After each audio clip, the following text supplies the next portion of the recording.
Good morning, my awesome friends and followers of my YouTube channel, and to you, the members who keep this channel going, and I appreciate your support. Well, if you didn't know, today, ladies and gentlemen, it is Friday the 25th of April, which is a very, very important day because it's Anzac Day. And if you don't know what Anzac is, it is Australia New Zealand Army Corps. And that is a day where the Australian service personnel and families and veterans and those from New Zealand and those from Tonga come together to commemorate the lives of the service personnel that have fought and died serving their country in all conflicts. It's a very humbling day. Last year I was at the Cenotaph in London. This year I'm going to a local military memorial and I'll be leaving in about 2 hours. So I'm just getting things sorted. But yeah, and takes me back. I've worked with some outstanding, brave Australians and New Zealand personnel. I've never worked with those from Tonga, I'm going to be honest, but yeah, robust individuals. And I supported Australian soldiers, especially the Special Forces guys, going through a lot of stuff in courts. You know, Ben's been through a lot, and I've sat back and I've just seen how people are treated. It's not good. But it also makes me reflect on this book here, not my book. This book here, written by Neil Thornton, which is for Conspicuous Gallantry. He got in touch with me, actually, in 2017 and told me what he was producing. And I got to see a lot of the citations from different outstanding personnel, and I read them. And it's humbling. It made my citation look pathetic when I read the ones I was reading about the First and Second World War. And after I got back in touch with him and I said, it's a fantastic book. It really is. It needs to be out there. Neil then got in touch with me and he asked me if I would,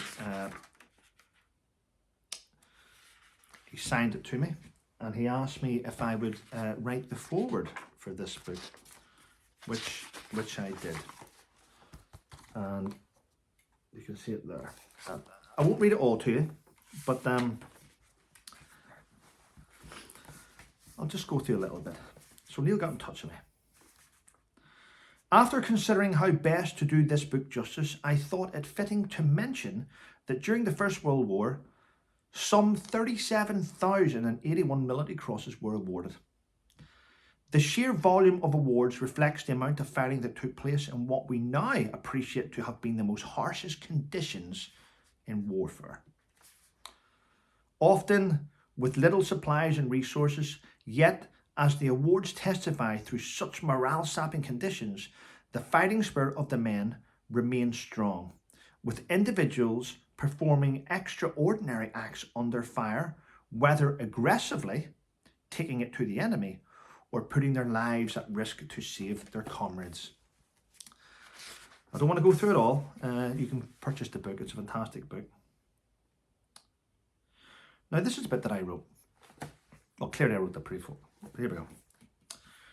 The reasons why individuals perform heroic acts have been the subject of many books, and there is no simple answer. Many people ask me what goes through your head when you are in the middle of an enemy firefight. For myself, it was to identify the enemy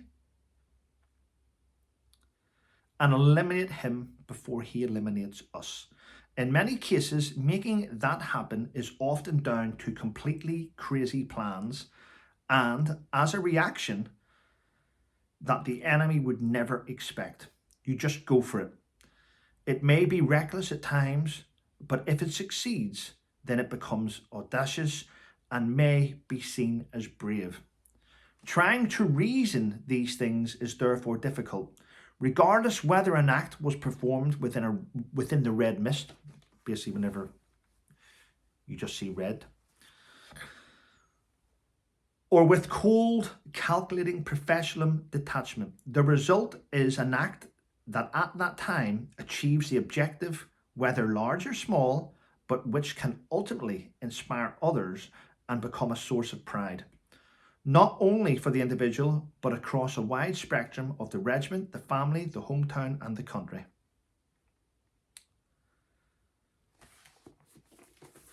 Neil Thornton. Great book. Right. So moving on from that, ladies and gentlemen, what else is happening? Well, believe it or not, I have had loads of messages coming from you, so let's get through them. I'm not a fan of my own Prime Minister. I think you probably know that now. Because of his actions and what he's doing. Not because of his personal life, but because of his actions. Now, what I'm seeing now, and I read this morning about a former Conservative Party minister, she's now a Dame Andrea Jenkins. She's now standing for a mayor position in Lincolnshire. And she is being bombarded with smear campaigns. The police being reported that she's involved in sexual... It's just ridiculous. This is a smear campaign set up by members of the Labour Party. Yes, Labour candidates going after Reform because they now realise they cannot beat them. Reform are going to sweep whatever election comes next. They're going to be in power. Tories are now trying to make a coalition with Reform, which Reform should never do. Both of these parties slagged off Reform, destroyed them. They've tried to go after Nigel. There's breakaway people. I'm telling you now, and I'll say, in my opinion and allegedly, money's changing hands to try and destroy the reputation of the Reform Party. In fact, even Nigel Farage has come out within the last 48 hours that when, not if, when Reform get to make a government, they're going to have a minister for deportations. A minister that removes all foreign criminals from the country and gets rid of them off our shores. Now, you may think that's drastic. And then I'll tell you what happened within the last 24 hours in Great Yarmouth, miles away from London, miles away, up past Norwich, up past where I live. A woman lying on the beach at Great Yarmouth was raped, sexually assaulted 4 times. Now, the man that did it was arrested and caught, and he has appeared in Crown Court. But they needed to bring in an interpreter. He needed an interpreter in court because he didn't speak English. He's denied all 4 charges. I'm sick to death of girls, children, wives, mothers, daughters, sons being sexually exploited by foreign criminals. By any criminals. It's shocking. That is shocking, isn't it? It's not racist to say you're sick of it.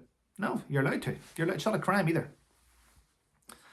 And believe it or not, with this new Chancellor we have, Rachel Reeves, we have a 20 billion black hole here. Oh, we found another 20 million black hole here. Oh, we found another black hole here. Do you know what? We are spending more than we've ever spent before.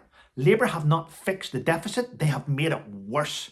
And the reason why they're making it worse is because they're cutting everything off ordinary British citizens and we're throwing our hard-earned taxpayers' money at shit that don't deserve it. That don't deserve it. In fact, you know what? I'll tell you now, when I went to visit my parents in Belfast for my birthday, I got picked up from a hotel. I won't mention the hotel's name. But I got picked up from a hotel and the taxi driver came in. He came into the hotel foyer. Taxi for Cole. And I'm like, oh, wow, I was expecting to go outside and meet you. Oh, is it? Oh, okay. Got in the car, he told me, well, I didn't expect you to be in the taxi. Why? Because this hotel used to hold asylum seekers and we had a contract from the government. They were paying our company millions to pick up asylum seekers and take them on trips around Belfast and Northern Ireland. I went, really? Yeah. And the guy that owns this hotel owned, is it Jury's Inn or something? I don't know. He owned another hotel. He was skint, he was bust, he had remortgaged his house. Then he was about to sack it, and then the government came in and goes, we will give you 10 million if you open up your hotels to asylum seekers. Oh, he jumped at the chance to become a multi-millionaire in his shitty hotels. Oh, yeah.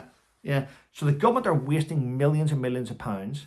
They're buying up basically the bed spaces in all the hotels in many major towns and cities, which means holidaymakers can't go there because it's filled with guests, isn't it? And what happens when it's filled with guests?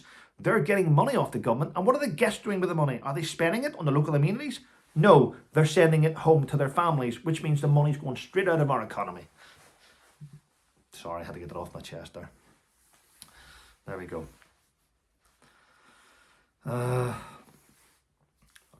This rant's not done longer than I thought.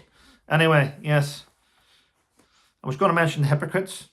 The sausage hypocrites, I'll do it in another video. There's too much to go on. And I don't want to waste your time this morning. So thank you for sticking with me. Thank you for subscribing to the channel. And look forward to tomorrow.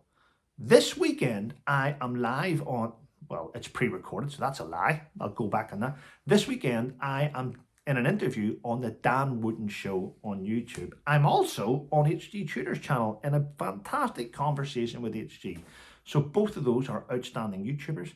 And I will see you later in another video. Right now, I've got to go and get ready, and I have to head into a remembrance service for Anzac Day. Thanks very much, everyone. Have a wonderful day and stay safe.